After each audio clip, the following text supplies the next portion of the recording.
암스테르담 한복판에서 왜 그렇게 많은 네덜란드 시민과 여행객들이 갑자기 발걸음을 멈추고 휴대폰을 꺼내 촬영하며 마치 거리 한복판에서 벌어진 희귀한 장면을 목격한 것처럼 반응했을까?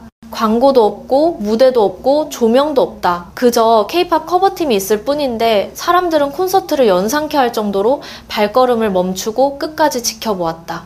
놀라움을 만든 것은 춤의 수준 자체가 아니라 그들에게 보내진 네덜란드 관객의 반응 방식이었다. 그들은 멈춰섰고 촬영했고 그리고 거리의 퍼포머를 서울에서 막 나온 아이돌처럼 대했다. 관객 반응에서 가장 눈에 띄는 지점은 과한 소리나 흥분이 아니라 바로 그 멈춤의 순간이었다. 거리에서 사람들은 보통 흥미롭지 않은 장면 앞에서는 그냥 지나친다. 멈춰선다는 건 지금 내 앞에 있는 이 장면은 볼 가치가 있다는 무언의 인정을 의미한다. 처음에는 단순한 호기심이었지만 시간을 들여 끝까지 지켜보게 된다는 사실 자체가 가장 강력한 형태의 인정이었다. 춤 실력이 정말 전문적이네요. 그리고 휴대폰이 들어 올려져 촬영이 시작되는 순간 감정은 놀람에서 기록하고 싶다로 이동한다.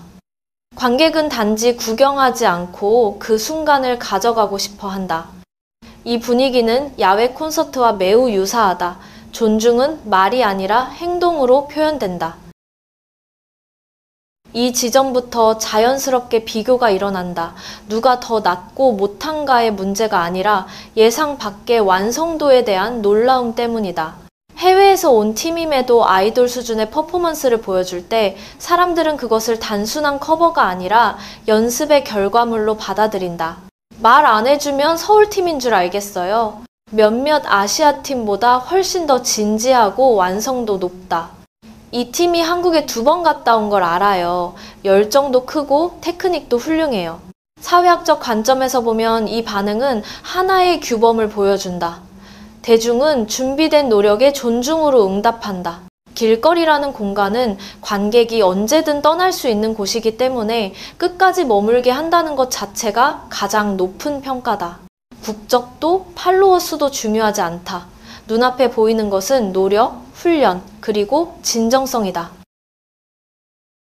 여기서 보여진다는 것은 단순한 시선이 아니라 인정의 순간이다. 그리고 그 인정은 관객이 이 사람들은 이 무대에 서기 전에 이미 수많은 준비를 했다라는 확신을 느낄 때 비로소 발생한다. 그 순간 관객과 퍼포머 사이의 경계는 사라지고 남는 것은 단 하나, 존중은 유명세가 아니라 노력에서 온다는 사실이다. 그렇다면 만약 당신이 그 자리에 있었다면 그저 스쳐 지나갔을까? 아니면 휴대폰을 꺼내들고 마지막까지 지켜봤을까? 네덜란드의 K-팝 커뮤니티를 보면 주목할 점은 팬덤의 규모가 아니라 참여 방식이다. 많은 국가에서는 K-팝이 듣고 보는 수동적 소비로 머무르지만 네덜란드에서는 그것이 하나의 사회적 활동으로 확장된다. 커버 댄스, 워크숍, 오프라인 모임, 그리고 팬들이 직접 운영하는 자율 커뮤니티 구조까지 바로 이 능동적 참여가 다른 나라의 단순 유행 소비와 구분되는 핵심 정체성을 만든다.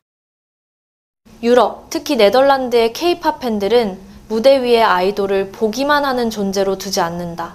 그들은 아이돌 시스템의 핵심인 규칙성, 훈련, 팀워크를 실제로 따라 체화한다. 다시 말해 K-팝은 단순한 우상화가 아니라 소프트 스킬 학습의 장으로 받아들여진다. 노력, 연습, 팀워크, 그리고 지속성. 그래서 일부 연구자들은 유럽의 K-팝을 수동적 유행이 아닌 능동적 문화 현상으로 분류한다. 이를 요약하듯 한 시청자는 말했다.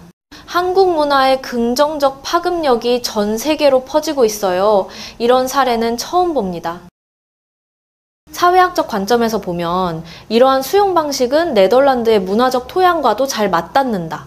이 나라는 활동을 누군가가 마련해 주기를 기다리는 방식이 아니라 시민들이 스스로 조직하고 참여하는 전통이 강하다. K컬처 행사나 스트레이키즈 콘서트, 각종 한류 페스티벌은 단지 기폭제일 뿐이고 실질적인 지속력은 오프라인 팬덤 활동이 만든다. 단순히 보고 듣는 것이 아니라 시간을 들여 직접 참여하고 연습하고 만나고 몸으로 누적해가는 것이다. 이것이 온라인 소비에 머무르는 다른 지역과의 가장 큰 차이다. 네덜란드 팬들은 한국을 모방하는 것이 아니라 스스로 문화를 길러내고 있다는 점에서 특별하다. 그렇기에 K-팝은 단지 음악 장르에 머물지 않는다. 그것은 하나의 연결 방식이며 젊은 세대가 공동체, 규율, 공감, 소속감을 발견하는 통로가 된다. 더 넓게 보면 이러한 강한 지지는 일시적 열광이 아니라 공동체 기반 문화를 중시해온 네덜란드 사회와 자연스럽게 맞물린 결과다. 집단적 감수성과 시민 커뮤니티 문화가 K-팝의 구조와 호응한 것이다.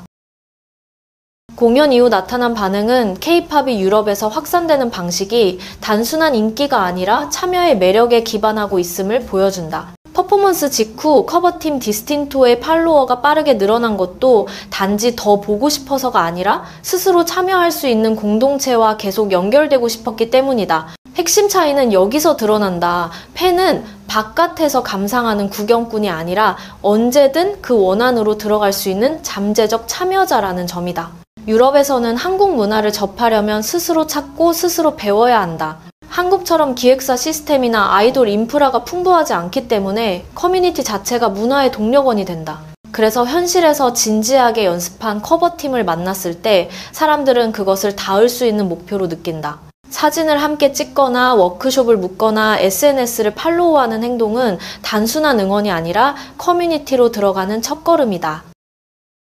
특히 인상적이었던 점은 확산이 현장에서 즉시 일어났다는 것이다. 아이들이나 처음 접하는 사람도 따라할 수 있어. 퍼포먼스는 자연스럽게 댄스 커뮤니티화 된다. 처음엔 단순히 구경하던 사람도 몇 분 뒤에는 참여자가 되고 이 과정에서 수동적 관람자는 능동적 문화 주체로 전환된다. 그리고 이런 모방이 실제 연습으로 이어지면 학습은 자연스럽게 문화체화로 바뀐다. 문화 확산 관점에서 보면 이것은 매우 지속력 있는 방식이다. 퍼포먼스는 입구가 되고 호기심은 사람들을 음악 넘어 음식, 패션, 언어, 영화 등 더 넓은 한국 문화권으로 이끈다. K-팝은 시작점일 뿐 그 뒤에 있는 거대한 문화 생태계로 연결되는 관문이다. 그래서 확산의 핵심은 퍼포머의 유명세가 아니라 관객으로 하여금 나도 이 안의 일부가 될 수 있다는 감각을 만들어내는 능력이다. 바로 그 인식의 전환, 구경에서 참여로의 이동이 유럽에서 한류가 오래 지속되는 힘이 된다. 네덜란드의 K-팝 현상은 문화가 강해지는 조건이 노출 빈도가 아니라 자발적 선택이라는 점을 보여준다. 서울에서는 K-팝이 도시 일상의 일부로 자동 노출되지만 암스테르담에서는 청년들이 스스로 찾아가고 스스로 만들어내며 스스로 관계를 형성한다. 이 스스로 도착한 문화는 수동적 소비가 아니라 내면화된 애착으로 바뀐다. 커뮤니티가 단순히 음악을 듣는 수준을 넘어 직접 연습하고 무대에 서고 워크숍까지 연다면 그 순간부터 그들은 관람자가 아니라 공동 창작자가 된다. 창작에 참여한 사람은 공동체에 더 강하게 연결된다. 그래서 유럽에서 커버 무대의 열기는 종종 원본 무대 못지않게 뜨겁다. 그들은 누군가의 공연을 보는 것이 아니라 자신도 도달 가능한 길을 목격하고 있기 때문이다. 그렇게 K-팝은 단순히 한국에서 수출된 문화 제품이 아니라 현지 커뮤니티가 서로를 연결하는 플랫폼이 된다. 사람들은 춤을 통해 음악을 접하고 그 음악을 통해 언어, 음식, 스타일, 생활문화 전체로 확장한다. 문화는 일방향이 아니라 재창조된다 한국에서 출발했지만 유럽에서 다른 모습으로 다시 태어나며 생명력을 얻는다. 그래서 여기서는 한국보다 더 뜨겁다는 말은 시장 규모를 비교하는 표현이 아니라 참여의 온도를 설명하는 말이다. 한국에서는 일상 속 익숙함이라 안정적이고 유럽에서는 스스로 찾아낸 문화라 더 폭발적으로 경험되는 것이다. 사랑의 크기가 다른 게 아니라 사랑의 방식이 다르다. 한쪽은 삶처럼 자연스럽고 한쪽은 발견처럼 뜨겁다. 그렇다면 당신이라면 왜 유럽의 K-팝이 이렇게 불처럼 살아있는가에 대해 어떻게 답하겠는가? 음악 때문일까? 함께 연습할 수 있는 공동체 때문일까? 아니면 나도 저 무대에 설 수 있다라는 가능성 때문일까? 당신이라면 그 앞에서 그냥 서서 볼 것인가? 아니면 함께 춤추게 될까? 생각을 댓글로 나눠달라. 그 의견이 이 이야기의 마지막 조각을 완성한다. 끝까지 함께 해준 당신께 감사드린다. 다음 분석에서 다시 만나자.